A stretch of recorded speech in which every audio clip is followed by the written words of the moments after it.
Tudo bom, meus lindos? Como é que vocês estão? Bem-vindo a mais um programa de Tudo para Todos e eu estou extremamente feliz. Nós tivemos um pequeno interveiro no meio do caminho, desde aquele momento até esse. Tivemos algumas coisas que nós tivemos que resolver, resolvemos, mas resolvemos melhor ainda, não resolvemos só a gravação. Resolvemos trazer uma pessoa incrível de volta a casa. Então hoje nós estamos felizes demais por receber a minha amiga, a pastora Renata. Tudo bom, Rê? Tudo bem, mas que honra. Foi bom ter tido um entreveiro, que aí eu tive a oportunidade de voltar, né? Aí a gente conversa mais. Estou muito feliz de estar aqui. E é um privilégio, uma oportunidade incrível de estar aqui com você conversando, né? Ai, é maravilhoso. Tô empolgado. Gente, eu tô empolgado por quê? Porque, assim, primeiro, no primeiro podcast que nós tivemos, nós conversamos assuntos incríveis. E a sabedoria da minha amiga, a pastora Renata, ela é surreal. E aí, como a gente tá fazendo esse programa, que é um especial de Natal, que você vai ver esse especial de Natal, eu coloquei alguns teminhas, assim, básico, né? A gente até brincou assim, ai, deixei... Eu fiquei até pensando, deixei ela estudando muito, né? Mas a gente tem alguns temas que a gente vai trabalhar aqui hoje, que a gente vai trocar ideia aqui hoje. Mas temas também que eu já tinha curiosidade de saber, e vasculhar e perguntar. E eu tinha que aproveitar essa sabedoria dessa mulher que é maravilhosa. Mas vamos começar assim do começo, para você que tá em casa. Eu tô empolgado. Você não conhece de fato, mas eu tô empolgado, né? Da última vez ela se apresentou, mas a gente vai ouvir a apresentação oficialmente, porque tá entrando no ar oficialmente agora. Muito Então, bem. vamos lá, Rê. Primeiro, que é Renata? Pastora Renata. Então, meu nome é Renata, como você falou, sou pastora da Comunidade Redenção. Tenho 30 anos de evangelho já, mãe de 2 filhos, avó de 2 netos. Casada com Edson, bombeiro lindo que eu tanto amo. Beijo, amor, pra você. Abraço! E o que você quer saber sobre mim? Mais fácil você perguntar. Tá, então vamos lá. Então a gente já conheceu Renata. Gente, Aham. Renata, ela é uma pessoa incrível, tá? Pra vocês que estão assistindo, ela é uma pessoa incrível, minha amiga, tenho o privilégio de ter ela como minha amiga. Nós nos conhecemos há um bom tempo, né, Rê? Uns 15 Uns anos, 15 acho. anos já que a gente já se Aham. conhece. Eu vi Deus fazer grandes coisas na vida dessa incrível mulher. E assim, pro pessoal saber, a Renata, pastora, incrível, mãe, avó, linda, e está... Sogra, né? Deixa eu falar que eu sou sogra, senão a Paty e o Felipe vão falar, nem falou de mim, né? Então eu sou sogra também. Sogra, é isso É. aí. E, assim, primeiro eu quero agradecer de verdade por ter vindo novamente, né? Apesar de todas as coisas que aconteceram, a gente tá gravando oficialmente para ir ao ar. A primeira vez que você veio aqui, nós começamos ao contrário, vamos dizer assim, né? A gravação já começou já no tema e veio. Mas acho que dessa vez é bacana a gente começar, então, conhecendo um pouquinho de você. Então, hoje, você já é pastora há quanto tempo? Bom, pastoreando há 4 anos, Ok. mas como cristã, 30 anos já de evangelho. A, a, Então, a Comunidade de Redenção tem 4 4 anos. anos. 4 anos. Eu fui, deixa eu ver, fazer as contas certinho. Fui missionária, né? Ok. De 2011 até 2017. Então, foram 6 anos servindo na Igreja de Deus em Cristo como missionária. Saio de lá e fui ungida, né? Consagrada como pastora. Mas, assim, na minha trajetória cristã, eu sempre cuidei de pessoas, né? Sim. Então, eu lembro que uma das primeiras coisas que eu fiz como crente foi um culto no lar. Porque eu me considero fruto desse trabalho, né? Fui evangelizada por uma mulher, mãe também, uma assembleiana, uma senhora que fazia obra missionária, então ela pregava para muitos jovens, ela visitava, ela orava. Foi ela que falou de Jesus para mim, para minha irmã, para minha mãe. Mas depois, no início da nossa conversão, tinha muito culto nos lares, né? Antigamente tinha muito culto nos lares, então tinha chá das rosas, já ouviu falar? Que aí no Sim. fim, cada uma levantava a xícara, onde tinha a rosa, era o próximo culto, seria na casa dessa pessoa. E eu achava lindo. E o que eu mais achava lindo, o que mais me tocou nesse processo, era ver os irmãos se cumprimentando com a paz do Senhor. Se abraçar, paz do Senhor, irmãos. Eu achava aquilo tão lindo, uma demonstração de amor tão grande. E aí, quando eu tive a oportunidade, a gente já recebeu as pessoas em casa para ter campanha de oração. E aí, isso é muito legal de mencionar que bem no começo da nossa fé, mesmo antes de ser batizada, e logo depois, né, assim, bem 1 ano, 2 anos de evangelho, a gente já ganhou muitos vizinhos para Jesus, através desse trabalho. Então, eu morei na Coab 2 Itaquera, Sim. Coab José Bonifácio, desde 1980, fui criada lá. Então, a gente era conhecido no prédio, né, conhecido ali dentro daquele contexto. E aí, a gente abriu as portas e chamava as pessoas e elas vinham, né, e aceitavam Jesus, e tem gente que ficou firme, que é crente até hoje, através desse trabalho. Então, eu vejo que o Senhor já sinalizava, né?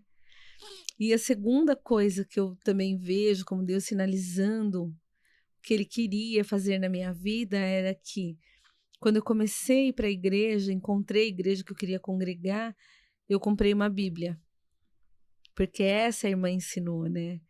Então, a partir de hoje, quando você for dormir, você vai orar e ler a Bíblia. Quando você acordar, você vai orar e ler a Bíblia. E eu falei isso para você, né? Eu tinha uma inquietação no meu coração. Por que que Deus parou de falar? Então, a gente fui criada numa família católica que era muito ritualística. Então, observava muitas datas, Quaresma, Páscoa, essas datas muito importantes no catolicismo. E meu pai me levava, né, para ver o filme do Moisés, que passava no cinema, um antigão, que tinha a abertura do Mar Vermelho, e eu não me conformava. Por que que Deus não fala mais? O que será que aconteceu? Que Deus falava e hoje ele não fala? E aí, a primeira vez que eu abri a Bíblia, eu li Isaías 60 e Deus falou claro comigo. E eu falei, gente, Deus fala, porque Ele tá falando comigo, né? Levanta, resplandece, porque aí vem a tua luz e a glória do Senhor vai nascendo sobre ti. E essa passagem marca a minha história, né? E quando eu comprei uma Bíblia, que eu sentei assim, eu e um caderno e a minha Bíblia, Deus me deu uma pregação. Deus falou comigo e eu anotei. E eu amei essa experiência de meditar na palavra e o Espírito Santo falar. Embora eu não sabia que era o Espírito Santo que estava falando, eu não sabia o que estava acontecendo, mas eu sabia que eu estava ouvindo Deus através da palavra, né? Então foram coisas que aconteceram na minha vida, assim, realmente trazidas por Deus. Esse desejo de abrir portas para pregar o evangelho, ter experiências com Deus na palavra e o louvor, né? Porque quando eu comecei a ouvir louvor, porque eu era do samba, e, né, eu era do samba, eu sempre amei música, mas quando eu comecei a ouvir louvor, eu viajava. Eu era transportada, acho que para outra realidade. Eu me apaixonei pelo louvor. E assim, por mais que eu já tenha tido muitas experiências com Deus, feito muitas coisas, mas eu acho que minha vida se resume a isso.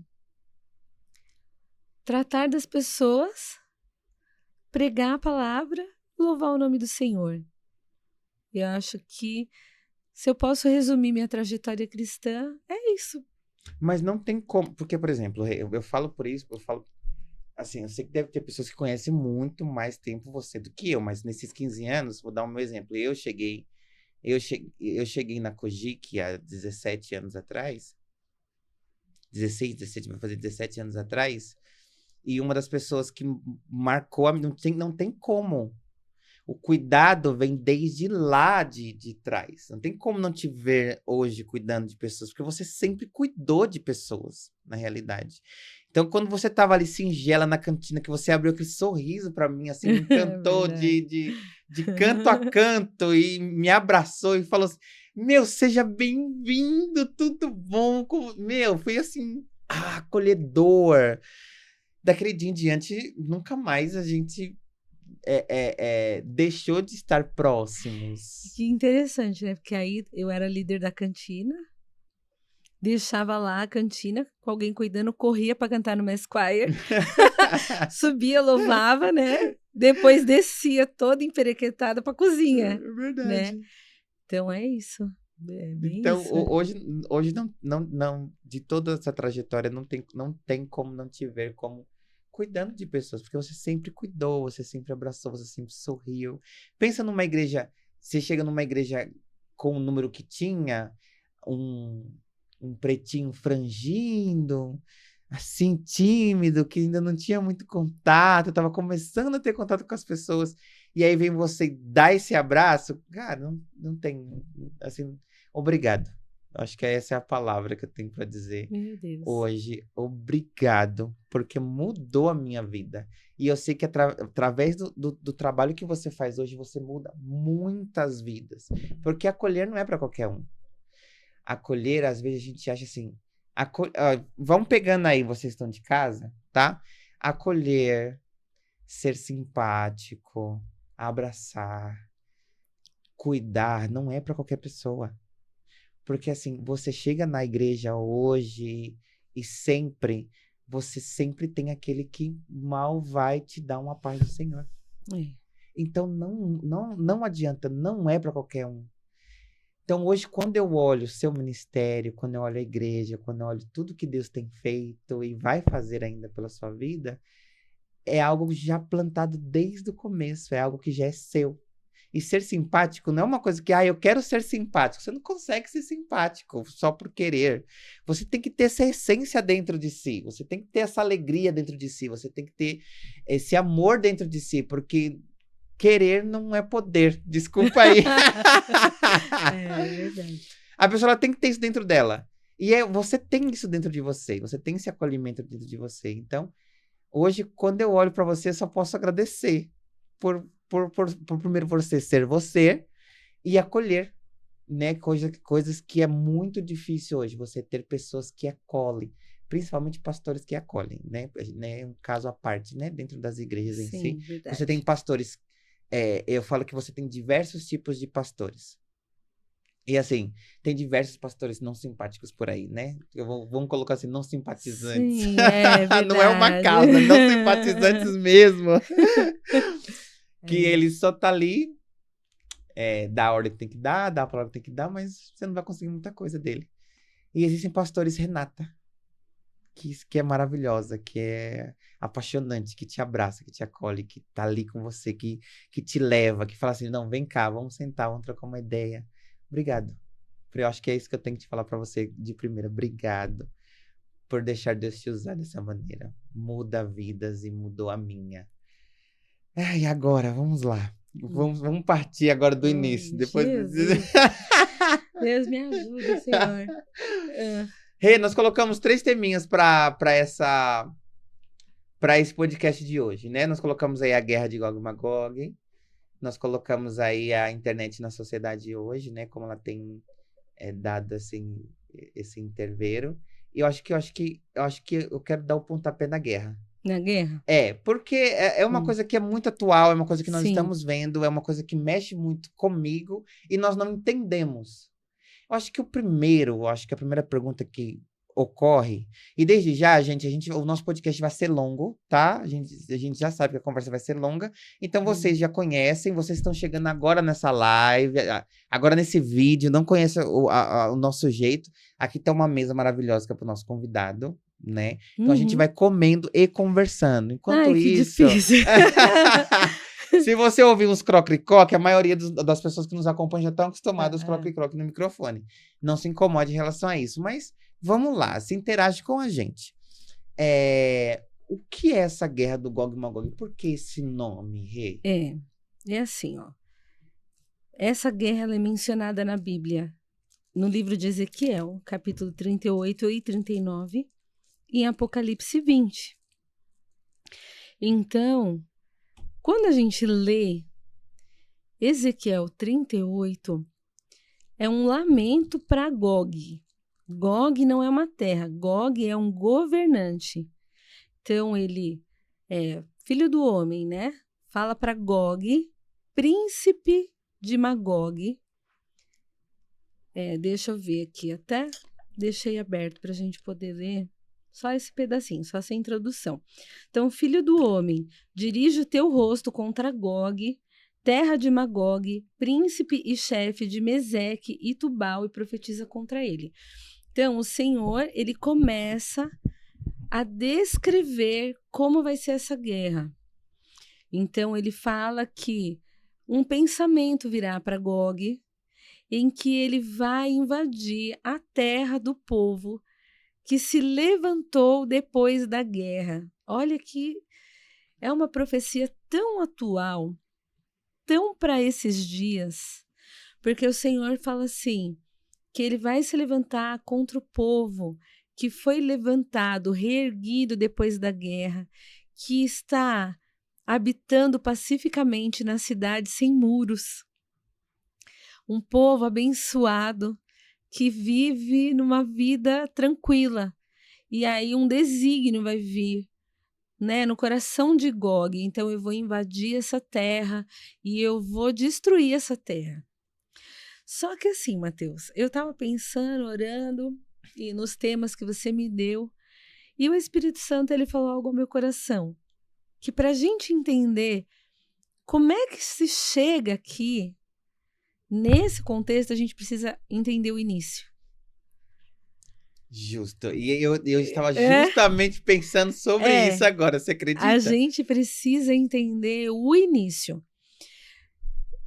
Como eu dou aula, né? Já dei aula de teologia, tudo, é interessante. Você fala assim, gente, então hoje nós vamos falar sobre o Evangelho de Mateus. Aí a pessoa, ok. Daqui a pouco fala assim, mas vem cá, quando que vai levantar o anticristo? Todo mundo quer saber do Apocalipse.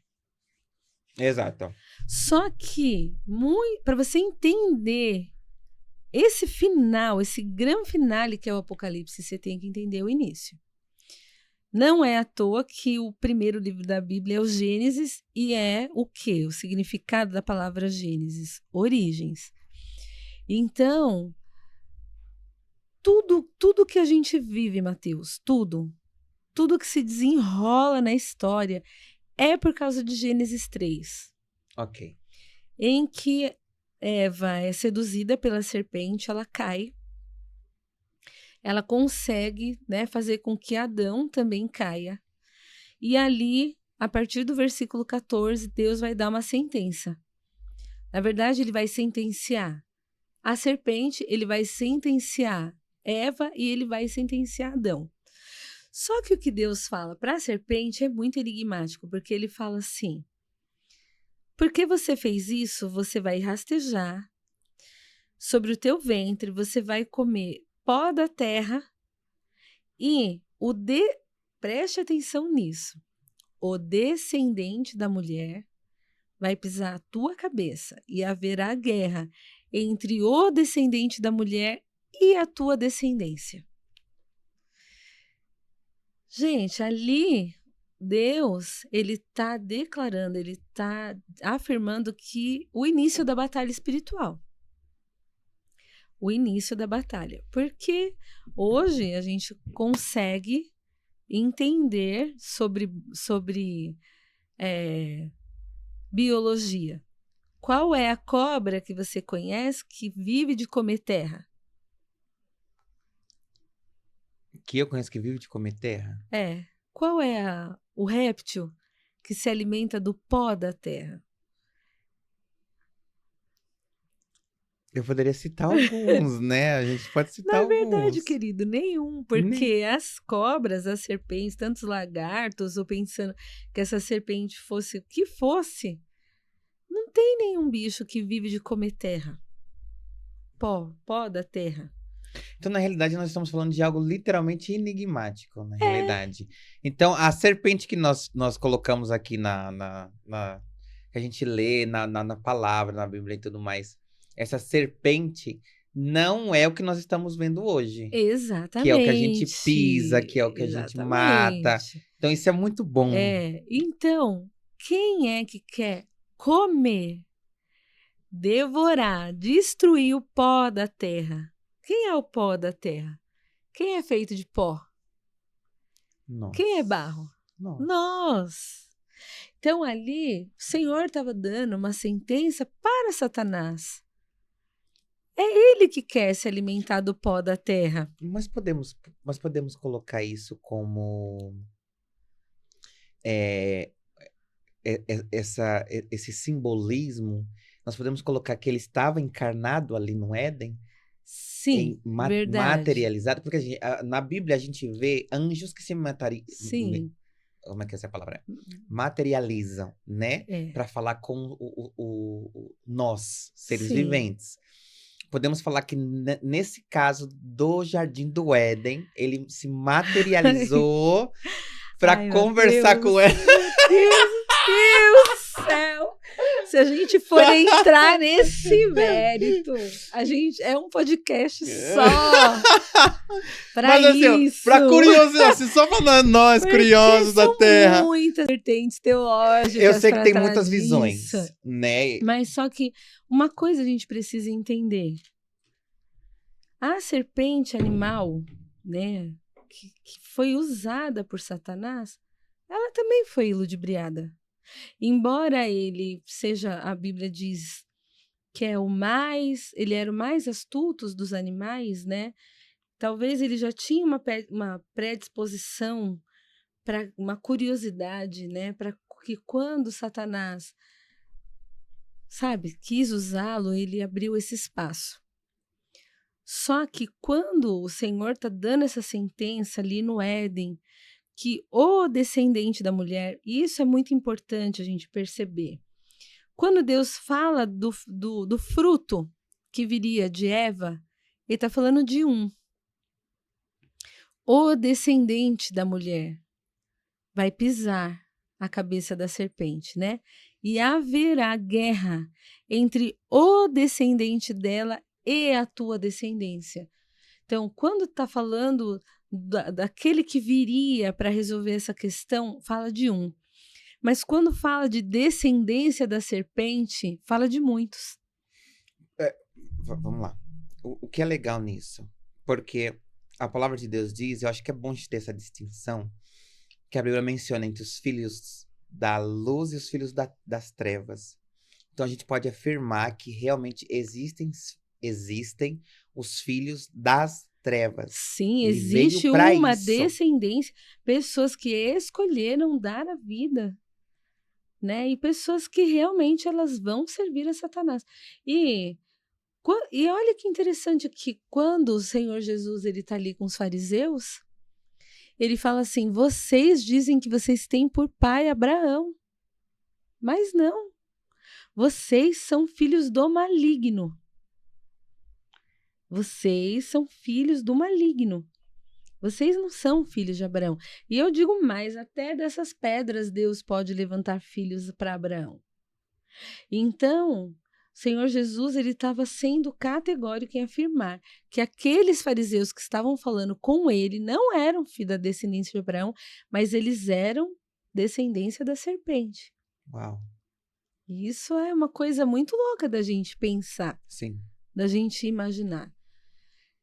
E a gente percebe assim, ó. Deixa eu pôr minha cabeça em ordem para não abrir várias pastas e depois ficar um monte de ponta solta, né? Não dá pretexto para confusão. Só que a partir daquele momento, Satanás ele fica com uma pulga atrás da orelha. Virá alguém que vai pisar na minha cabeça. Eu vou deixar? Eu vou ter que fazer alguma coisa. Alguém vai pisar na minha cabeça. E outra coisa que Satanás ele vai tentar, e ao longo da história a gente vai perceber, é que ele quer gerar essa descendência. Só que ele não tem poder criador. O único que cria a partir do nada é Deus.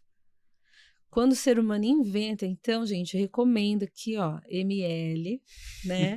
Esses creminhos incríveis e muito cheirosos. Você consegue inventar uma fragrância, mas é a partir de elementos já existentes.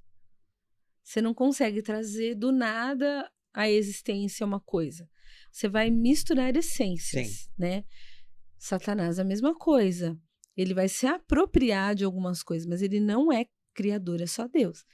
Então, o que ele vai fazer? Ele vai tentar, de todas as formas, corromper a obra que Deus tem para fazer, inclusive contaminando o DNA humano.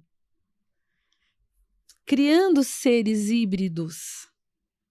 Porque Jesus, quando você lê lá a genealogia de Jesus a partir da perspectiva de Lucas, você vai ver que Lucas ele vai de frente para trás até ele chegar a Adão. Então, ele vai traçar uma genealogia de Cristo para que a gente perceba que Jesus ele estava vinculado ao Éden. Que não é uma linhagem que se perdeu. Não é, então, ai, gente, agora acabou, zerou, vamos ter que começar de novo. O próprio Deus preserva essa linhagem ligada ao Éden.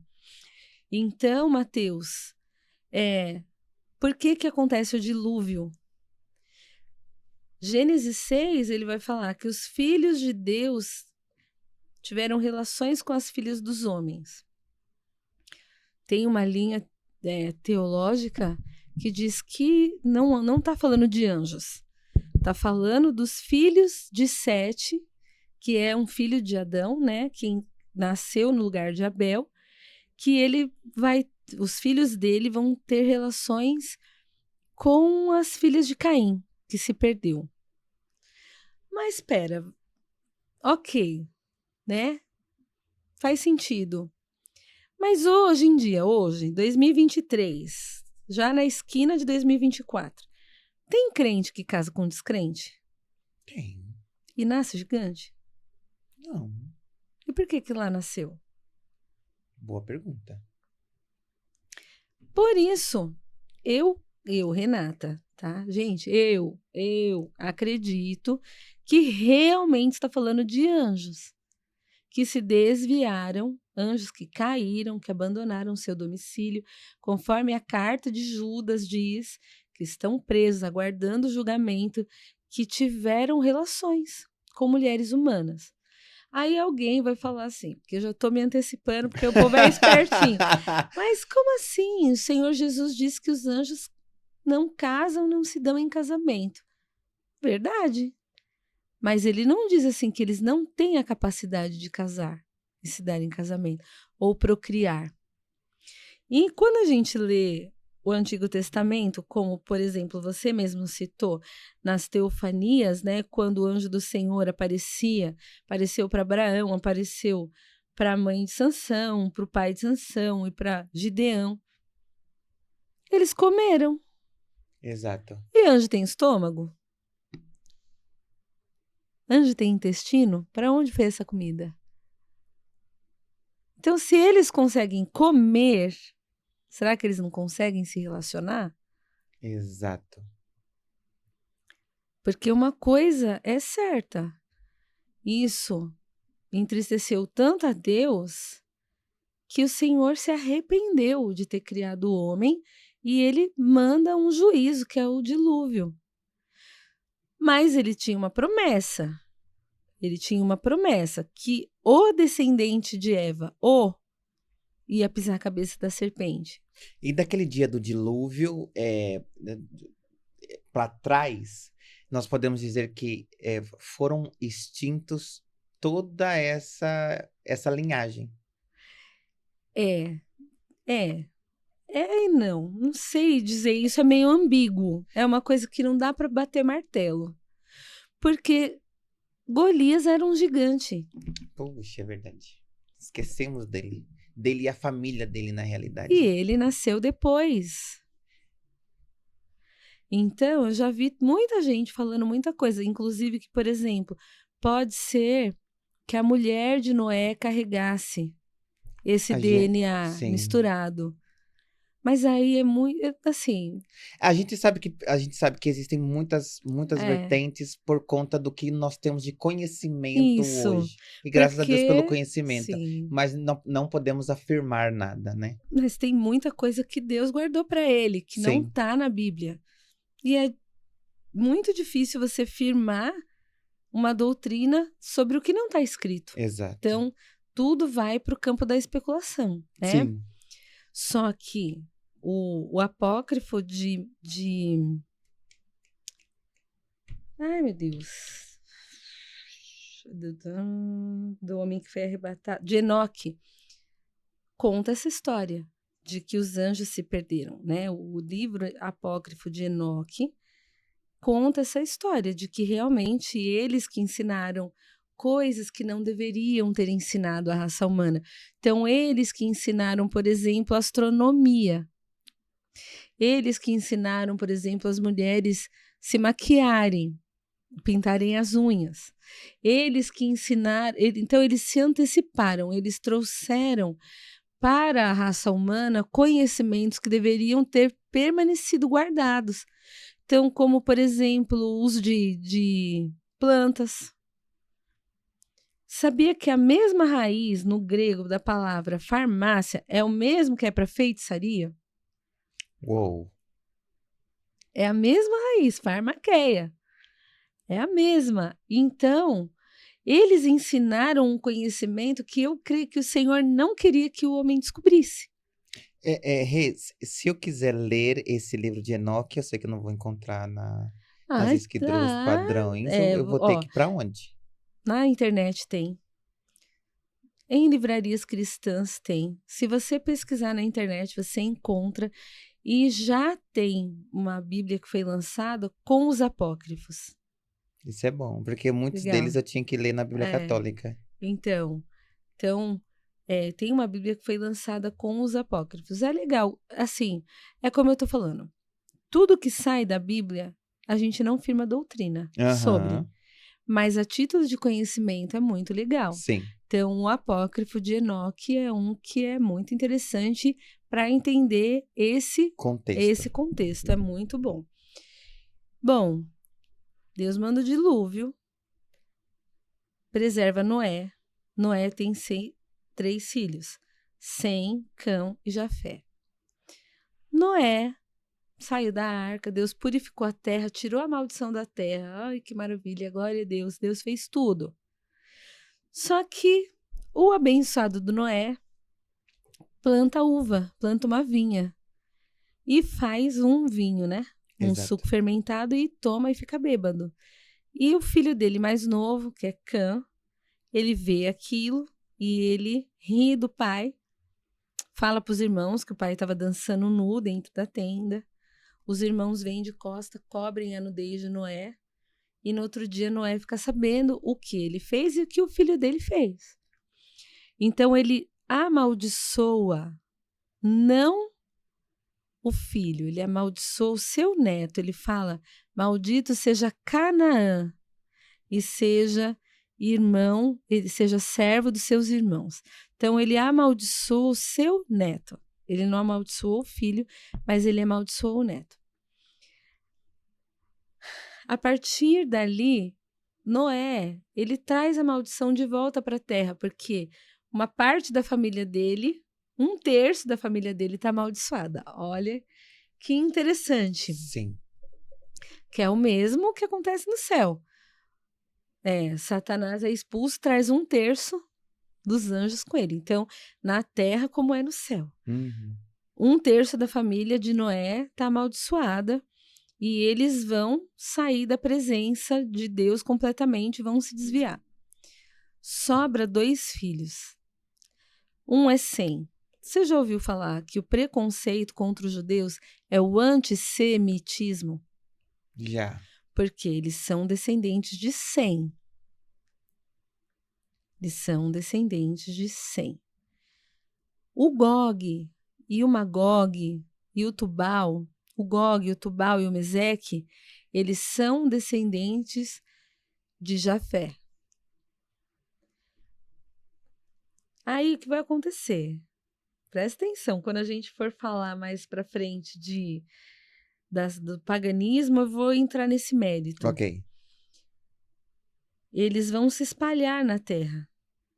Eles vão se espalhar. A descendência de Sem é a que vai ficar na presença. Então, de Éber, que é descendente, virá os hebreus, que é que dá origem à nação de Israel. Abraão é descendente de Éber. E esses outros, eles vão se espalhar. E quando a gente for falar do paganismo, eu vou te explicar por que eles se espalharam. E você sempre vai ver Gog, Tubal e Meseque mencionados juntos. Então, há uma aliança entre eles. Vamos caminhar na história, Deus vai separar Abraão. Porque de Abraão serão benditas todas as famílias da terra. E quando eu cheguei aqui, que a gente estava falando, e você falou de livre-arbítrio e consequência, eu falei, obrigada, Espírito Santo. Confirmação, aleluia. Deus separou Abraão, ok? Dele viria Isaac, que é a semente abençoada que está ligada ao Éden. Então, essa semente vai caminhar na história. E é muito legal quando a gente consegue perceber esse Deus histórico, esse Deus que age na história, né? Então, essa semente vai caminhar. Só que aí Deus falou o quê para Abraão? Que ele seria pai de multidões. Mas quem geraria o primeiro filho? Sara.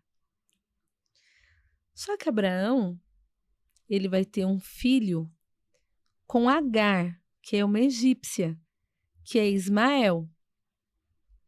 Então, ele já fez uma escolha fora da vontade de Deus. Todo mundo sabe que Abraão teve esse filho. Então, ele tem primeiro Ismael, depois vem Isaac. Só que num determinado momento, depois que Isaac casou, a Sara morreu. E Abraão, não contente, ele casou com outra mulher, Gênesis 25, Quetura é o nome dela. E com essa mulher, ele vai ter mais 6 filhos. Então, na verdade, Abraão teve 8 filhos. 8, ele não teve só 1. Só que ele preserva Isaac, ele vai dar todos os seus bens para Isaac, porque é o filho da promessa, ele trata Isaac como o primogênito, embora o primeiro filho dele fosse Ismael. Os outros filhos ele dispensa, ele manda para os lados do Oriente, ele dá presentes, mas ele não dá os seus bens, ele dá presentes, e esses filhos vão embora. Ismael, ele também vai se estabelecer como nação. Só que é muito interessante. E é interessante ver isso em Abraão, porque realmente, perfeito só Deus, né? Fato. E a gente é muito tentador começar a ver os personagens bíblicos como seres infalíveis. Eles não são. Sim. Abraão é o pai da fé, né? Ele que vai gerar Isaac. Ele é o patriarca Abraão. Mas para esses outros filhos, ele é o pai da orfandade. Ai, gente, isso é maravilhoso. Meu Deus do céu, como é bom ouvir. Porque tem pessoas que colocam todos esses patriarcas como perfeitos. Se você olhar em pregações, eles são tipo os caras, os tops, os... Só que eles são tão falhos quanto nós somos hoje aqui. É. E conseguir olhar que Abraão foi o pai da fé e ao mesmo tempo o pai dos órfãos, para um outro lado que a gente Né? não é levado a estudar, não é levado a Sim. entender. E passou disso, vamos dizer assim, doutrina das trevas, porque Né? tem toda essa questão na igreja evangélica, né? Então, não, é doutrina do diabo, a gente não estuda, a gente não fala, a gente não discute, a gente não. Peraí, gente, como é que pode ser assim? Como doutrina do diabo? Não, tá escrito, né? Você entende? Ele gerou nesses filhos um sentimento de orfandade e, de certa forma, de bastardia, no sentido que as mães deles não são reconhecidas como esposas de Abraão, mas como concubinas. Então, é como se eles fossem filhos bastardos de Abraão. Só que esses filhos, eles também foram Crescendo e se multiplicando. crescendo, se multiplicando e gerando nações. Algumas vão ser exterminadas, mas a descendência de Ismael está aí até hoje, que é o povo árabe. Então, quando eles falam que Abraão é o patriarca deles, é verdade. Abraão é o patriarca deles. A questão, e aí pensa também a maneira como eles passam a competir com Isaac. Porque quando você é irmão de alguém que os seus pais amam mais, querer competir com esse irmão para mostrar que você é melhor é a ordem natural da vida. Exato. Todo filho que é meio que desprezado, ele é competitivo, ele é meio rebelde, porque ele quer mostrar que, na verdade, ele que é o cara. E Deus falou para Agar que o filho que ela estava esperando seria como um jumento selvagem, que ele ia brigar, guerrear contra os seus irmãos. E aquilo que Deus fala se cumpre. Exato. Então, aí o que acontece? Abraão peregrinou na terra, ele tomou posse daquela terra, mas só que depois essa descendência de Abraão vai para o Egito, né? Eles vão parar no Egito quando Isaac vai ter Jacó e Esaú, aí Jacó vai ter 12 filhos, que vão formar as 12 tribos de Israel, ele vai ter José, José vai ser vendido como escravo para seus irmãos, vai parar no Egito, e 70 pessoas dessa família de Jacó vão para o Egito também. E a terra fica lá. Toda terra deserta, abandonada, alguém vai tomar posse. Exato. Então, quando eles saem do Egito, que eles voltam para essa terra, tem moradores agora na terra. Então, essa disputa, ela é antiga. Ela é antiga.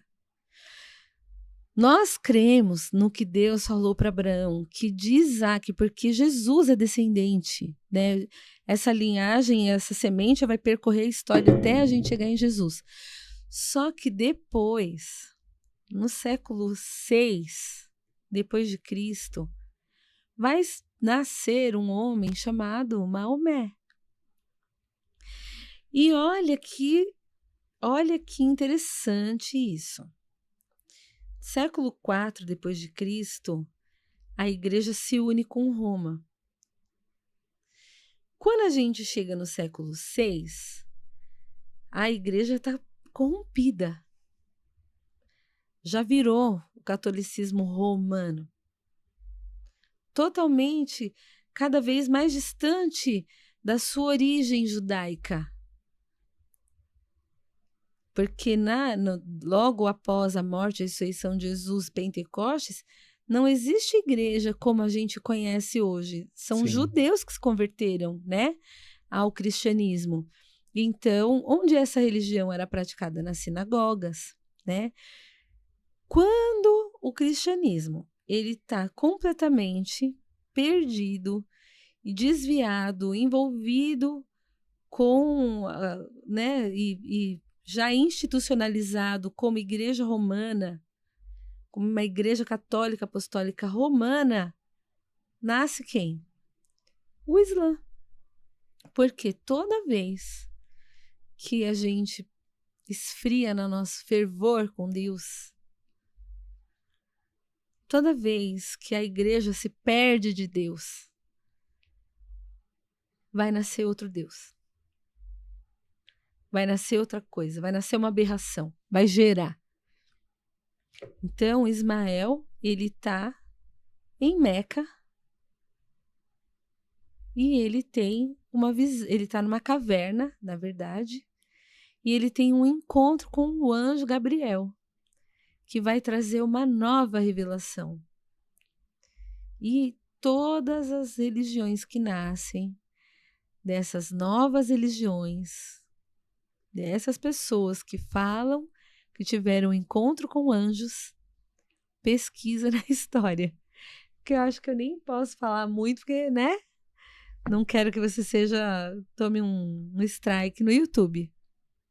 Mas pesquisa que as grandes coisas loucas que surgiram foi a partir de uma pessoa que teve um encontro com um anjo que deu uma nova revelação para ela.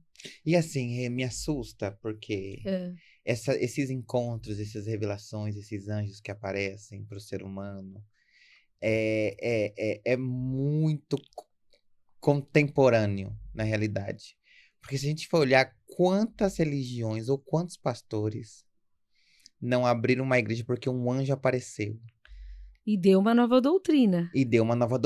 Então, assim, me assusta, primeiro, porque não é algo desatual, é algo super atual, que a gente vê e continuaremos vendo enquanto existir ser humano nessa terra, né? Então... E quantos hoje que até dizem que eles são a encarnação de Jesus?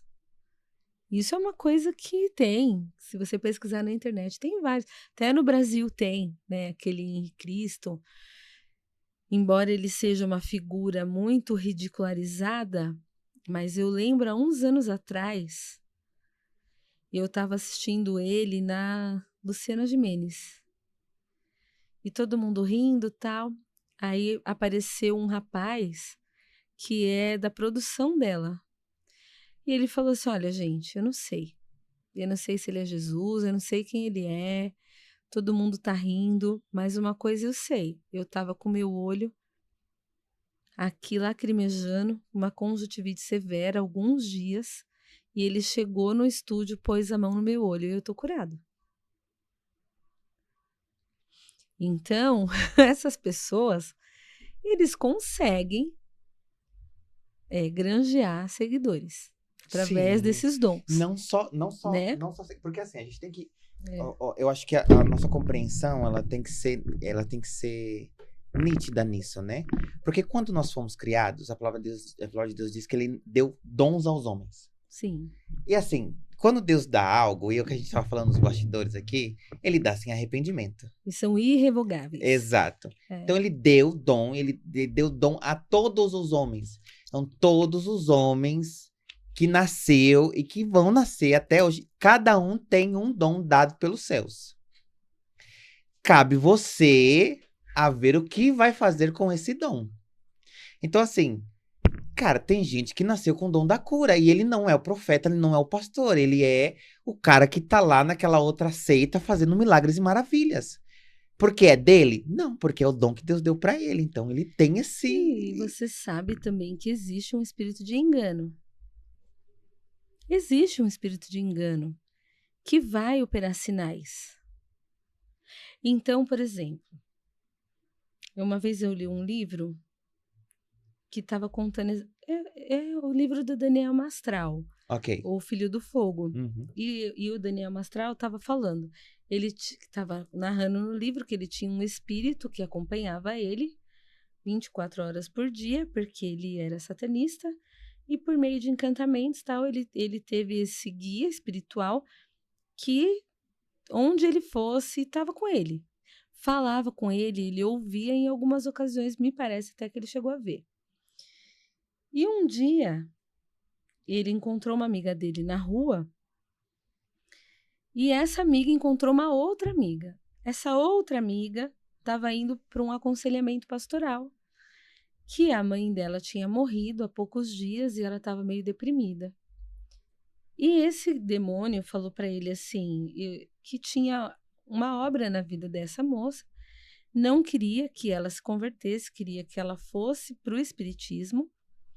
Então era para ele falar para ela que tinha falado com o espírito da mãe dela, que a mãe dela estava muito feliz com ela e que para ela ter certeza que Deus não, né? Que ele estava sendo usado por esse guia.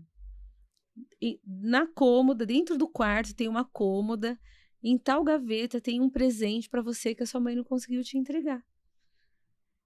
E o presente estava lá e a moça não foi no aconselhamento e foi para o espiritismo. Existe um espírito de engano que age, inclusive com curas. Então, um sinal do anticristo será o quê? Qual é o sinal? Qual é a trindade satânica? É o falso profeta, Satanás e o anticristo. Por que ele é um falso profeta? Porque ele tem dons. Ele terá dons espirituais que não foram dados por Deus, foram dados por Satanás. Então, como que ele vai conseguir enganar muitos? Ele é um falso profeta. Então, falsos profetas também não é novidade, a Bíblia está cheia. Exato. Quando você lê o livro de Jeremias, qual era a maior guerra de Jeremias? Era justamente contra os falsos profetas, porque ele falava assim, olha, Deus vai levar todo mundo para a Babilônia. E eles falavam, não vai levar. E operavam sinais e as pessoas criam, porque as pessoas sempre vão crer naquilo que elas querem ouvir. Então, quando eles estão já no cativeiro, Jeremias 24 fala assim, olha, podem casar, se dar em casamento, compra a terra aqui, porque na Babilônia eles levavam o povo para lá, né? Esvaziava aquela nação, levava para lá. Então, pode casar, comprar terra aqui na Babilônia, abrir comércio, porque nós vamos ficar aqui 70 anos. E os falsos profetas? Não, nós vamos ficar aqui 2 anos. Então, sempre vai ter isso. Sempre houve, sempre haverá isso. Agora, voltando para a gente chegar em Gog e Magog, o Islã vai surgir no século VI, né, através de Maomé. Então, eles acreditam, né, os muçulmanos acreditam que lá em Jerusalém, Maomé teve um encontro com esse anjo, Gabriel, que aparecia para ele, que levou ele para o céu e trouxe ele de volta, em que ele teve visões. Então, os muçulmanos, eles também acreditam que Abraão é patriarca deles, eles acreditam em alguns profetas, eles acreditam que Jesus é um profeta, só que o profeta maior do islamismo é Maomé. E eles, todo muçulmano tem que ir pelo menos uma vez para Meca, se ele tiver condições de ir, porque lá tem uma pedra que é a Caaba, que é um pedaço de um meteorito preto, que hoje ele é lapidado, ele é um cubo, né? Que também os muçulmanos acreditam que aquela Caaba foi enviada como um presente de Deus para Abraão, então eles vão dar várias voltas em volta daquela pedra, aí eu não sei explicar direito quantas voltas são, como que funciona, porque aí eu não tenho profundidade para falar, mas eu sei que eles fazem isso, né?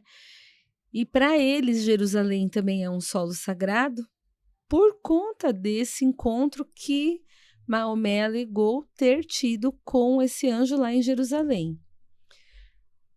Outro ponto é que durante mais de 1000 anos, 1300 anos, Jerusalém ficou sob o domínio, né, das nações árabes, do Império Turco Otomano que ficou ali, e eles perderam.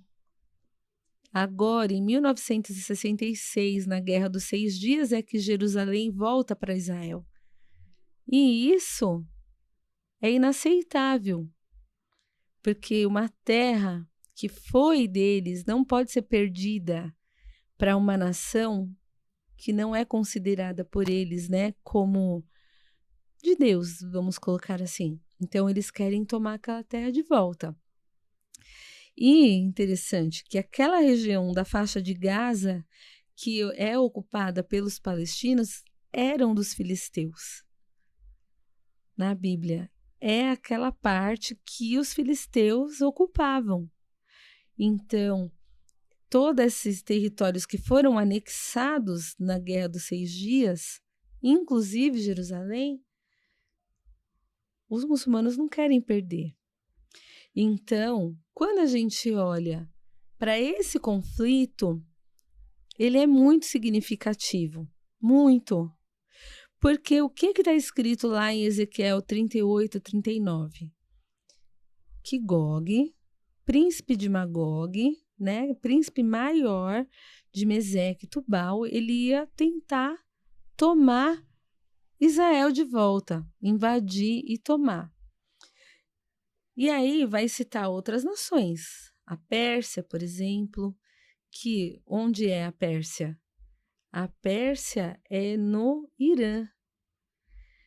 A Babilônia. Onde era a Babilônia? Onde hoje é o Iraque. Então, são as mesmas nações que foram rebatizadas, renomeadas, que vão formar uma coligação de nações para tentar destruir Jerusalém.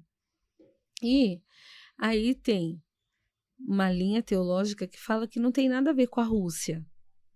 Só que lá e na Rússia tem uma cidade que chama Tobolsk, que é muito parecido com Tubal.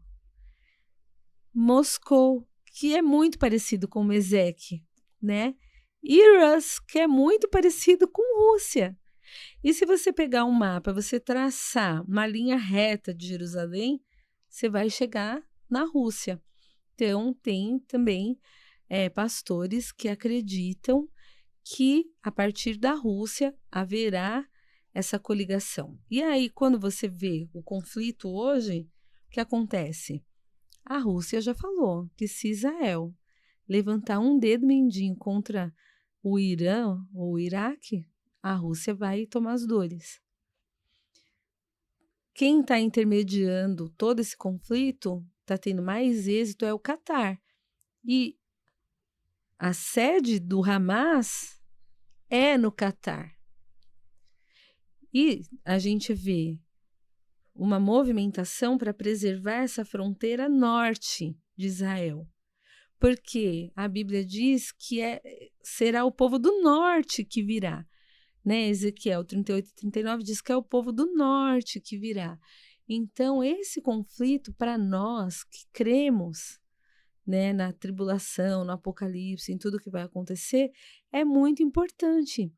Porque se houver um acordo de paz agora e acabar em pizza, ok, não é o conflito de Gog e Magog. Mas se evoluir para que todas essas nações árabes se unam para invadir Israel em defesa do Hamas, é essa guerra. É essa guerra. Então, a gente está diante da possibilidade de viver essa guerra que foi profetizada em Ezequiel. E por que é muito importante para a gente essa guerra? Era essa a minha próxima pergunta. Porque haverá alguém que vai se levantar para conseguir a paz nessa região. E é muito interessante que Israel está esperando o Messias, mas os muçulmanos também estão esperando o Ishá deles. Eles também estão esperando um Messias. Eles também aguardam alguém que vai se levantar. Então, se a gente perceber que se levantou alguém com uma conversa de uma paz, de desarmamento, que vai conseguir um acordo de paz de 7 anos naquela região, que vai conseguir fazer com que uma parte do monte do templo seja restituído, porque eu particularmente não creio que aquela mesquita, que é a maior de todas, o Domo da Rocha, seja posto por terra. Eu acredito que eles vão criar um mecanismo para que as 3 religiões monoteístas funcionem ali.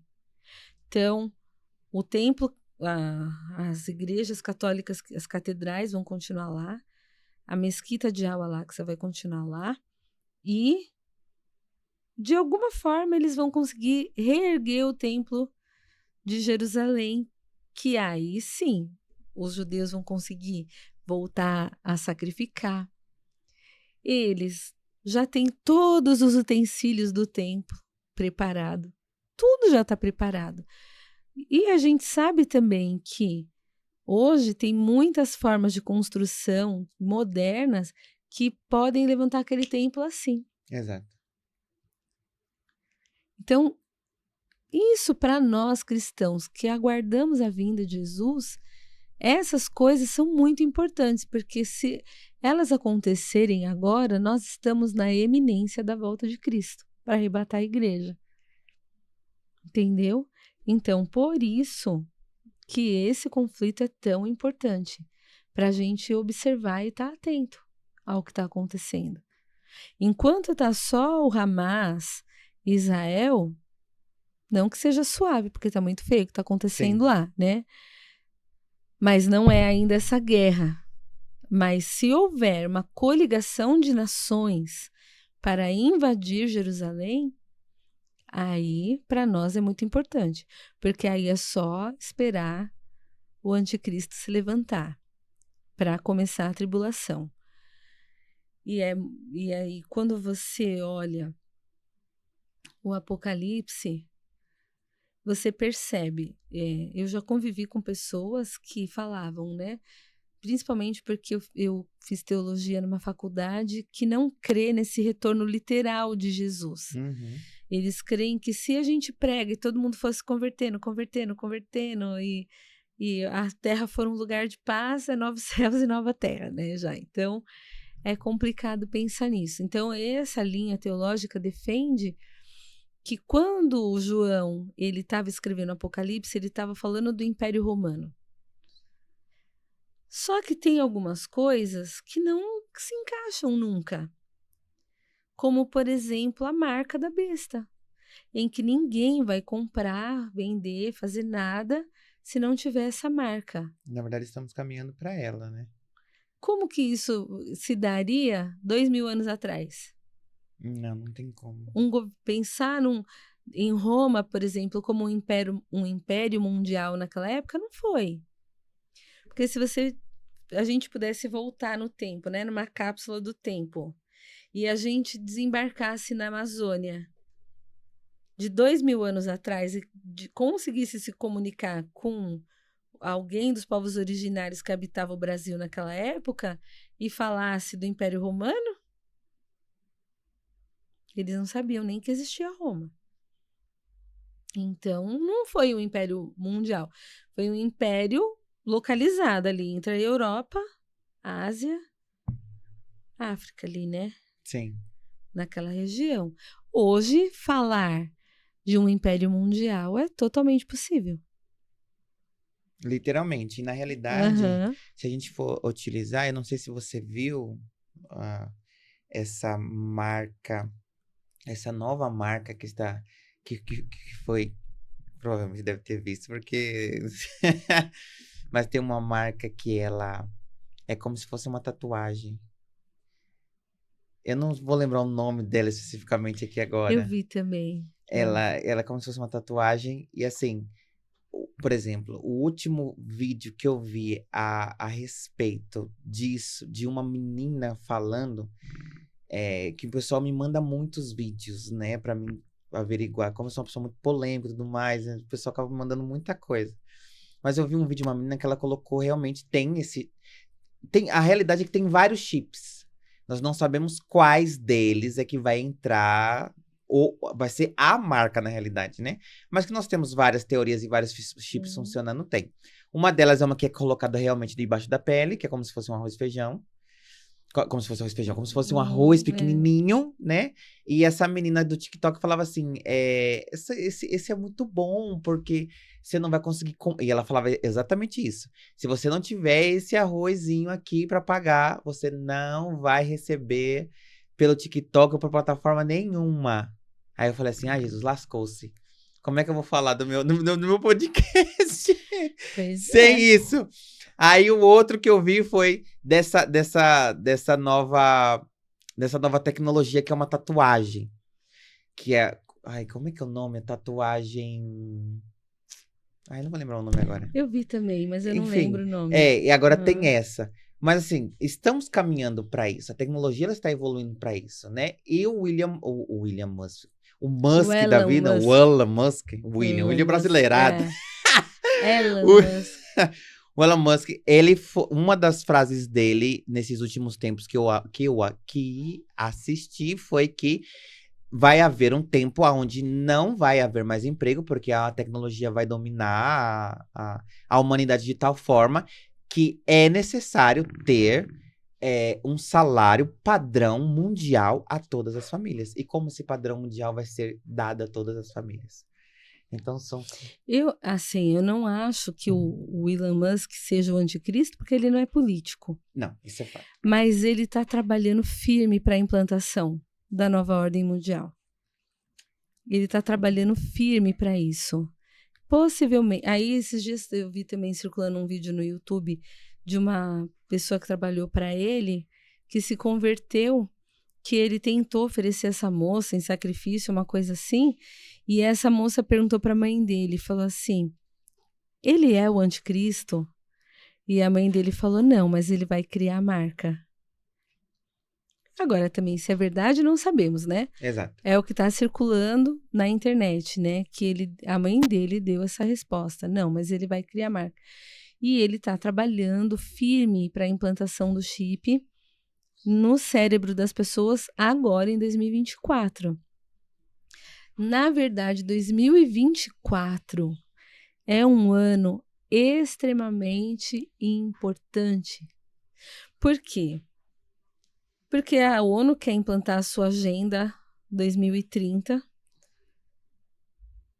A gente já, né, tem menos de 7 anos para que tudo isso fique preparado para que a partir de 2030 a ONU consiga implantar, né, seu projeto. E você viu a capa da revista The Economist para 2024? Não. Eita, meu Deus! Depois vocês põem na tela aí, ó. Vocês estão editando, bota isso na tela. Gente do céu, a capa, Matheus, tá? Deixa eu achar aqui para ver o que eu consigo falar para você. Eu acho que eu salvei, porque eu coloquei no grupo da igreja. Falei, gente, vamos ficar atento para 2024. E eu gravei um monte de coisa, mas eu vou falar algumas coisas. Ó, do lado esquerdo da capa tem foguetes nucleares, ó. Aqui a gente vê. Tem o presidente da Ucrânia, uma mulher aqui virada. Aqui pode ser 2 bombas, mas também pode ser 2 peixinhos, né? Sim. Que é o símbolo do cristianismo.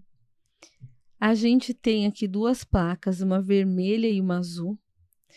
E a gente tem o quê? Uma ampulheta. Com o tempo acabando. Ó, o tempo acabando na ampulheta. Desse lado, a gente tem uma pombinha com um ramo na boca, que é o mesmo passarinho que Noé soltou da arca e que trouxe. Então, o que ele está querendo falar? O que será? Por que uma pomba com um raminho? Será que algum povo vai entrar na arca em 2024? Tem uma foto do Trump com uma interrogação, porque em 2024 são as eleições americanas. Sim. E tem aqui o Joe Biden. E desse outro lado, de novo, foguetes e satélites. Aqui embaixo, no meio, dividindo, a gente tem o quê? Eclipses lunares. E a Bíblia diz que haveria luas de sangue, né? Que marcaria o tempo do fim. Que nós já vimos uma que passou. Eleições, ó, tá vendo? Eleições. Aqui embaixo a gente tem de novo a lua azul e vermelha, ó. Tá vendo? A lua, eclipse, só que azul e vermelho. E eu achei interessante isso aqui, porque tem um filme da Julia Roberts que tá na Netflix, que tá falando a vida depois de nós. Aí eu não vou dar spoiler do filme, né? Porque o povo vai ficar bravo comigo. É um filme bem complexo que tem que assistir prestando bastante atenção. Só que do nada, no meio do filme, apresenta a Terra da perspectiva da Lua, como se a Terra estivesse sendo filmada da Lua. E uma transição, assim, o céu ficando vermelho. Eu achei aquilo muito interessante, porque não tem nada a ver com a história do filme, aquela cena. E o céu, ele fica meio vermelhado. E eu já logo lembrei dessa capa da The Economist. Eu achei que alguma coisa vai acontecer que a gente não vai saber até que aconteça, né? Sim. Desse lado aqui, ó, embaixo, você vai ter furacões, que são aquelas tempestades vistas do espaço, né? Você tem energia eólica, que é energia limpa. Você tem de novo aqui o Joe Biden embaixo. Energias nucleares, aqui eu não sei. Você tem o mapa mundi com o Brasil em foco. E isso aqui é muito interessante, porque o Brasil tem trabalhado muito. Então, você já viu como o Lula tem falado da guerra na Ucrânia, falado da guerra lá em Israel, agora se metendo na guerra que acho certo, entre a Venezuela e a Guiana Francesa. Então, o Brasil muito em evidência, e aqui embaixo a Oceania. De costa para o Biden, você tem o Xi Jinping.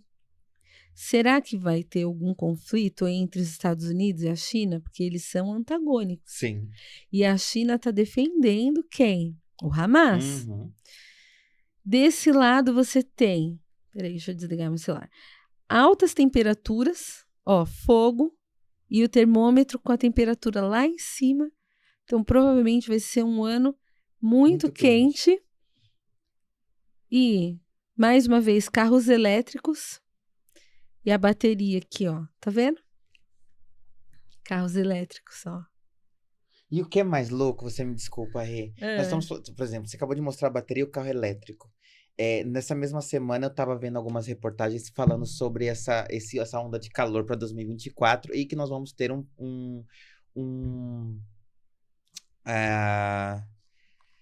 me fugiu a palavra. Uma tempestade solar, onde vai ser atingido diretamente a nossa energia, que é a energia elétrica, né? Principalmente a energia não limpa, que é Energia fóssil?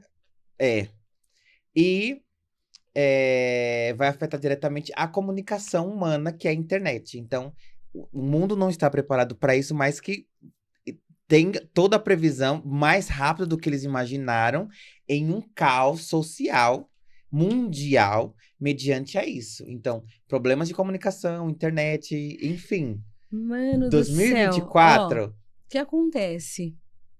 Eles querem, de qualquer forma, implantar o grande reset. O que é esse grande reset? É todo mundo zerar e reiniciar.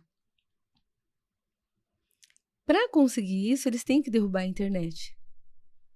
Por isso que tem muito crente na internet que mexem com geopolítica, que estudam essas profecias do fim, dizendo para os crentes tirar o dinheiro do banco e ter dinheiro em espécie. E de fato é o que eu tenho feito esses últimos dias, né? Porque a gente tem que se prevenir por um lado. Mas quem tem dinheiro em banco está perigrando a perder tudo em 2024. Quem está com dinheiro no banco não tem dinheiro. Exato. Você tem uma perspectiva de valor. Mas se a internet cair e eles resetarem tudo, ninguém vai ter nada. Entende? Sim. Então, e tem um pedacinho ali que eu não falei para você na capa, que é exatamente isso. Tem duas coisas muito importantes que eu não falei, exatamente isso. Tem um gráfico despencando com 4 moedas assim, dólar, euro e 2 que eu não conheço. Então você vê que será um ano de recessão.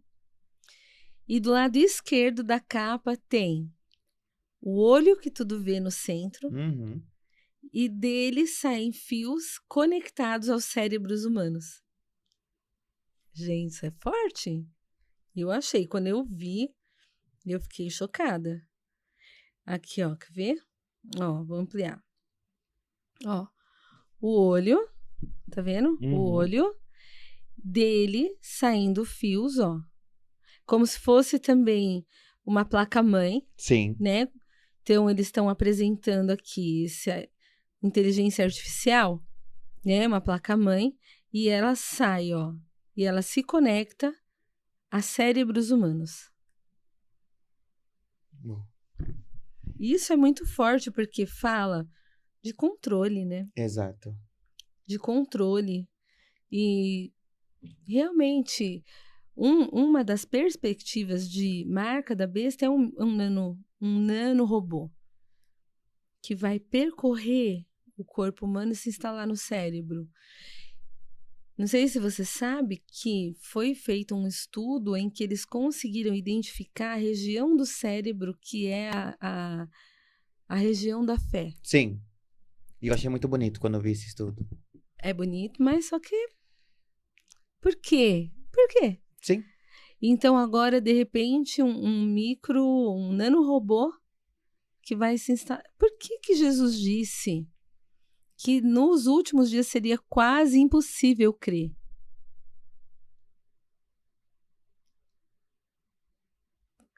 Quase impossível que alguém creia. Meu Deus. É muito mais sério do que a gente pensa. É até hoje, Satanás lutando para corromper o DNA humano, para criar um ser híbrido que perca essa Conexão. linhagem, essa conexão vinda do Éden, sabe assim, pura, uma linhagem pura ligada a Deus. Talvez a gente, eu vi uma vez um pesquisador falando sobre isso, achei interessante, que Apocalipse diz que aqueles que não estão escritos no livro da vida do Cordeiro não entrarão. A gente acha que são pessoas que vão estar desviadas, enfim. Só que, eu sei que a gente vai falar em paganismo daqui a pouco, vou adiantar. Apocalipse 18 fala da queda da Babilônia. E fala que quando a Babilônia cair, os reis vão ficar desolados, porque eles não vão poder mais comprar o que eles compravam da Babilônia. Então, ouro, tecidos, tal, não sei o quê, e vai dando uma lista de coisas, né, que são adquiridas na Babilônia. E aí, no fim, o que é o último item da lista? Corpos e almas de homens. Mas espera, Mateus, espera. Quando João escreveu o Apocalipse, a Babilônia já tinha caído, ó. E vai cair que Babilônia, se ela já estava caída? Sim. Então, é um sistema babilônico que continua ativo no mundo. Então, hoje a gente vê, por exemplo, já é possível, né, tá em teste, se eu não me engano, que uma mulher gere um filho sem precisar do esperma. Será que essas almas vão ser contadas como almas que vieram de Deus? Que se não tem a coligação eterna, que é um homem e uma mulher, não tem como. Será que esses seres que vão ser criados em laboratório, por exemplo, eles têm alma?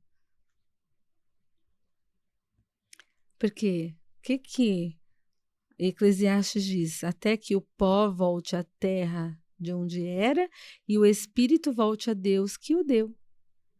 Será que um ser manipulado em laboratório vai ser considerado como alguém que tem alma e espírito dado por Deus. Será que esses nomes estão escritos no livro da vida do Cordeiro? Deixa você É forte. com essa reflexão. E a questão assim, nós sabemos que daqui por diante existe, lógico, as pessoas que acreditam no pós-tribulação, antitribulação, né? Pelos estudos que a gente anda vendo, eu acredito muito que a igreja vai passar pela tribulação lendo na terra. Sério? Você Eu acredita? acredito que a gente vai acabar passando pela tribulação na terra antes que... É minha vertente de divisão pelo andar da carruagem. Mas se eu for olhar pelo outro lado, é que assim, não dá pra você ter certeza. Então eu falo assim, eu, Mateus, vou dizer de novo. Eu, Mateus. Não tô afirmando nada pra ninguém. Então, eu, Mateus, acredito que a gente vai dar uma penada um pouco nessa terra antes de partir com Cristo. Mas a questão não é só isso. A gente tá falando de um ano que já tá aí na porta. Gente, nós já estamos já no Natal. 2024. 2024. Se esse for o tal ano do reset, como é que os cristãos vão agir? Então, Como é que se vão comprar? é isso. Como é Do que se vai jeito que o povo comer? tá consumista. Principalmente, assim, a gente sabe que o pessoal do interior ainda se vira muito bem, mas quem não tem um Sim. pedaço de terra para poder plantar alguma coisa para comer, não sai a caça. Porque a tecnologia, ela blindou o homem de tal maneira que ele não consegue fazer mais nada sozinho. Exatamente. Então ele depende totalmente do quê? Das grandes empresas que exportam essa comida para cá. Não, Se acontecer assim, esse reset, como que esses seres humanos vão se portar e agir? é aí que a fé vai ser provada, né? Eu vou dar a minha opinião sobre o arrebatamento. Ok. Eu creio que a igreja não vai passar pela grande tribulação. Por quê? Porque Deus poupou Noé. Noé estava guardado na arca enquanto veio o dilúvio. Mesmo que a arca estava na terra, mas ele não teve que nadar. Não, ele estava guardado dentro de um lugar. Apocalipse 3, quando fala da carta das igrejas, né, das 7 igrejas da Ásia Menor, a carta para Filadélfia fala: porque você guardou a minha palavra, eu te guardarei da hora da tribulação que há de vir sobre todo mundo. Então, não é assim, eu te guardarei na hora. É eu te guardarei da hora. Então, se a igreja vai ser poupada daquela hora, é porque ela não estará presente naquela hora. Ela não vai passar naquela hora, ela vai ser poupada. Ela vai passar da hora da tribulação. Então, particularmente, eu creio que a igreja ela será arrebatada. E quando a gente lê Zacarias, ele diz, né? Eis que vem o Senhor com milhares dos seus santos, com milhares dos seus santos. Então Jesus, ele não volta para a terra sozinho. Ele vai voltar acompanhado. Acompanhado de quem? Dos santos que foram arrebatados. Por quê?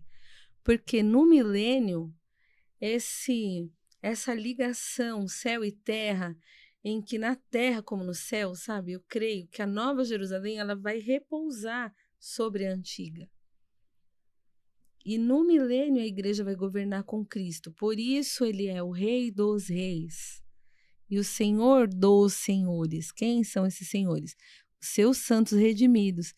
Então eu creio. Só que por outro lado, Apocalipse também diz que os anciãos no céu, eles veem aquela multidão assim de gente vestida roupa branca e eles perguntam para o Cordeiro: quem são esses? Quem são esses? E aí Jesus vai falar assim: estes foram os mortos na grande tribulação, que eles lavaram as suas vestes no sangue do Cordeiro, né? Eles foram degolados na tribulação. Então, eu penso que é assim. Durante essa tribulação haverá conversão, haverá pessoas que vão voltar para Jesus, que não foram no arrebatamento. Só que o preço de servir Jesus vai ser o sangue derramado. Vai ser altíssimo. E aí, meu Deus, tenha misericórdia. As torturas. Vão ser torturados, degolados, né? Vão ser perseguidos e não vão ter onde se esconder. Não vão poder aceitar a marca. Não vão poder. Porque tem 2 pessoas que a Bíblia é específica que não há salvação para essas pessoas. Primeiro é quem blasfema contra o Espírito Santo.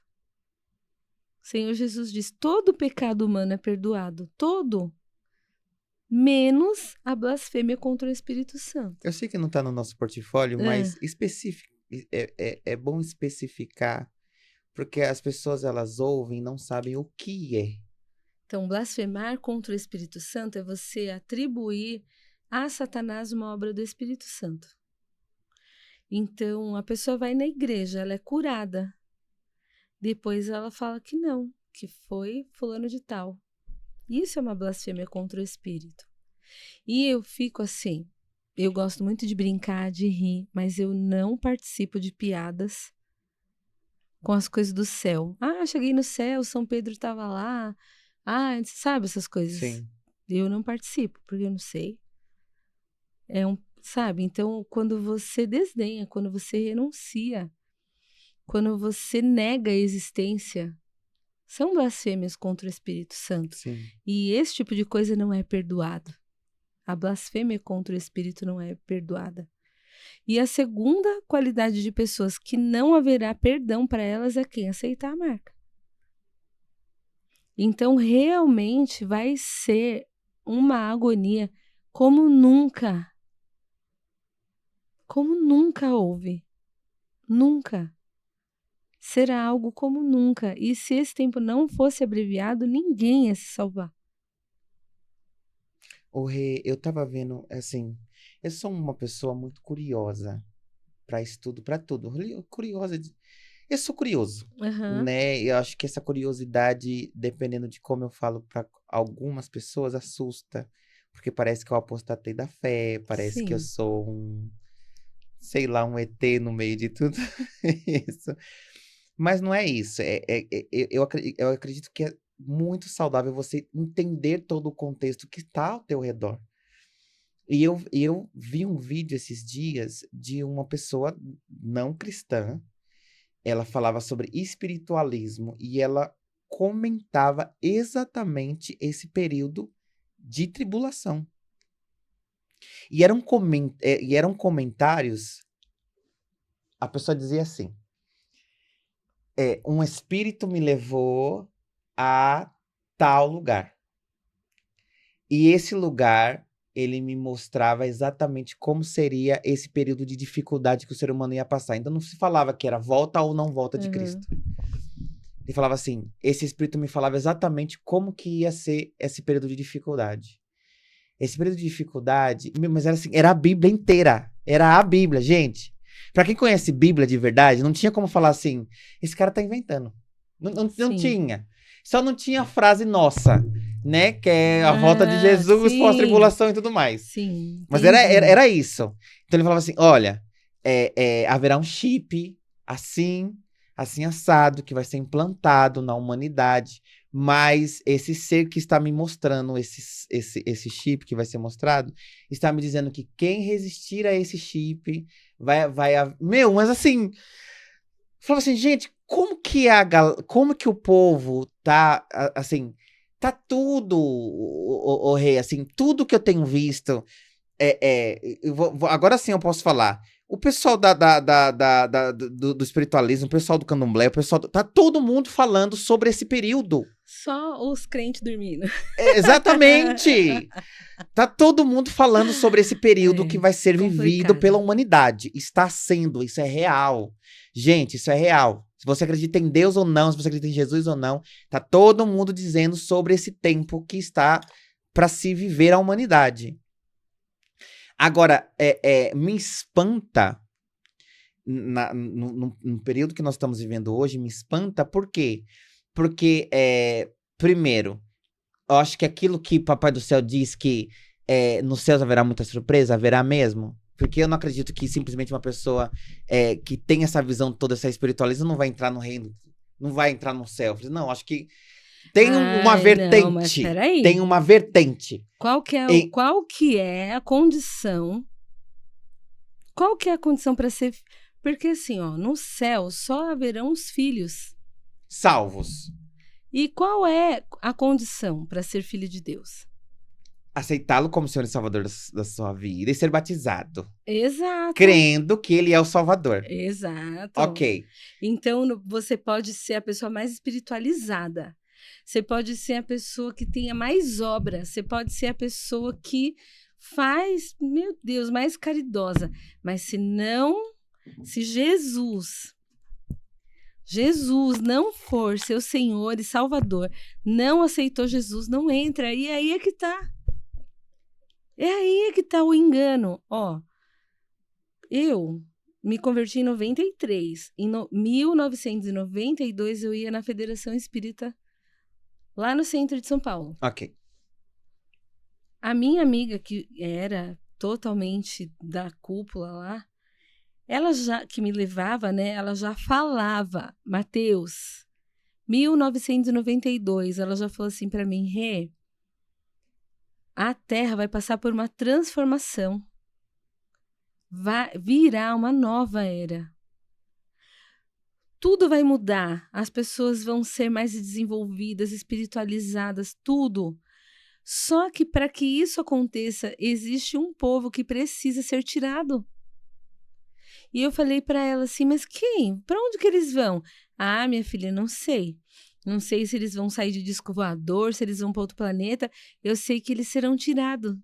Então, quando Jesus diz assim, que os filhos das trevas são mais prudentes do que os filhos da luz, Sim. eles já estão preparando o seu povo. Porque quando a igreja for arrebatada, as pessoas vão até celebrar. Óbvio, serão vários públicos. Quem acordou e eu fiquei, eu acho que não vai ter Remorso maior. sentimento de desespero. Eu acho que esse é o sentido da palavra desespero. Você saber que não foi. A pessoa saber que não foi.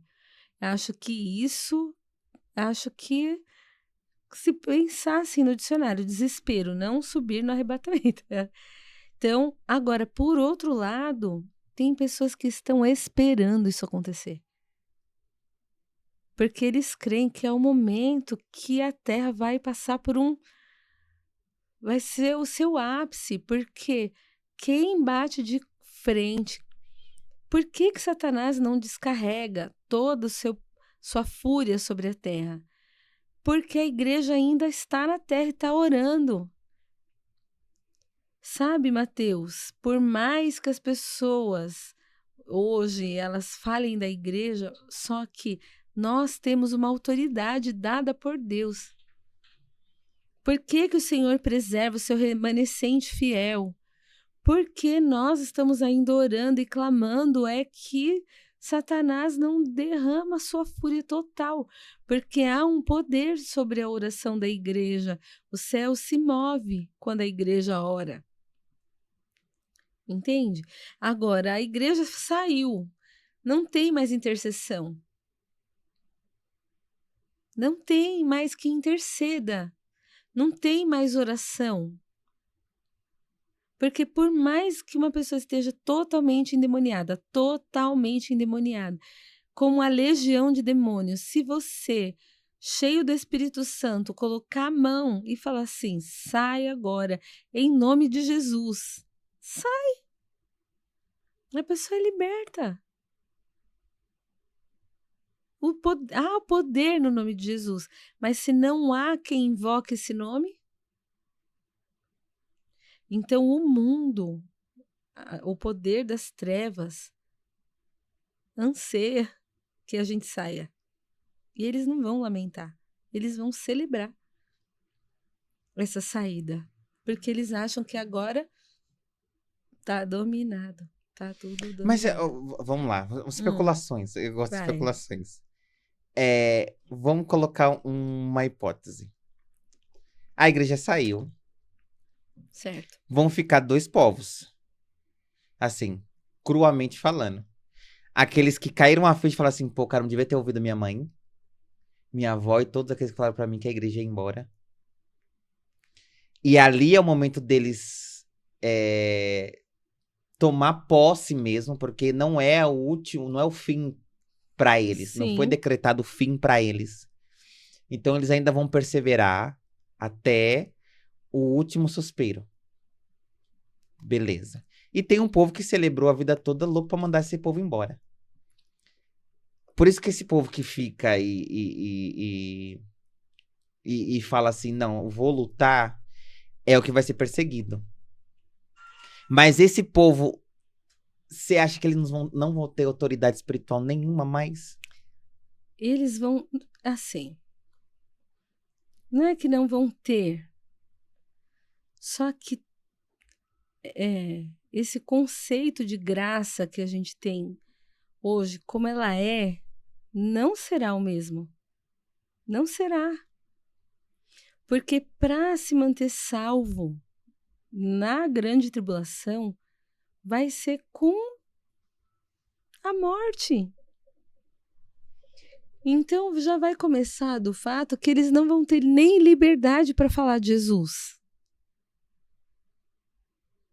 Porque no meio da tribulação, é assim, ó. Esse período de tribulação, ele acontece em 2 momentos. Os primeiros 3 anos e meio é a tribulação. É onde vai ter paz, as pessoas vão ficar felizes e vão apoiar totalmente o anticristo.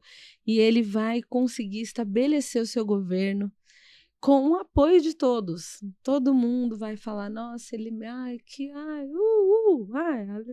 maravilha.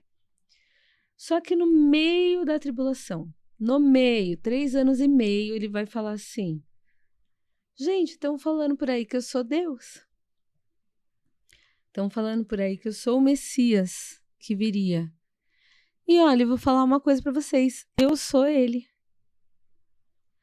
A partir desse momento que ele se revelar como Deus, só ele vai poder receber oração. As pessoas só vão poder orar para ele, porque ele é Deus. Então, você já leu o livro de Daniel, quando fala da estátua que Nabucodonosor, ele levantou? Em que quando havia o barulho do símbolo, da cítara, tal, do sambuca, do saltério, todo mundo tinha que ajoelhar e só podia fazer oração para aquele Deus, para aquela estátua que Nabucodonosor levantou? Isso é uma representação do que vai acontecer na grande tribulação, em que esse anticristo ele vai exigir ser adorado como Deus. Só que a gente está falando de um mundo em que as câmeras estão dentro da nossa casa. Por que você acha que o celular tem uma câmera frontal? É para você fazer selfie? Não só, né? Ajuda, gente, mas não só. Mas não é isso, é porque você é monitorado.